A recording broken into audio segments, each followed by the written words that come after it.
A szakmai vezetőség javaslata alapján elismerésben részesítették azokat a rendőröket és kerületőröket, akik a 2011-es évben figyelemre méltó szakmai teljesítményt nyújtottak. Novemberben a Hónap rendőre díjat a közbiztonság és közrend védelmében végzett teljesítménye alapján Szilágyi Emese százados kapta. 1995 óta dolgozom rendőrként. Zuglóban is itt kezdtem 97-ben.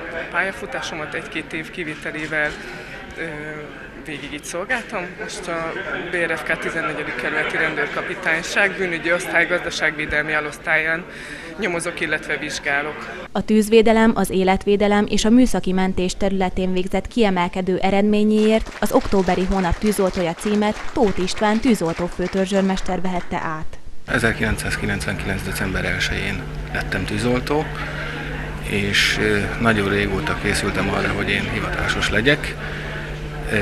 Abban az időben sikerült is, és azóta elméletileg minden úgy megy, ahogy én terveztem. A kerületben lakók köznyugalmát a folyamatosan bővülő térfigyelő kamerák száma, illetve a rendőrök éjjel-nappali jelenléte biztosítja. Mindehhez hozzájárul még a kerületőrség és a tűzoltóság személyi állománya, ami mindig nagy segítségére van a rendőrségnek.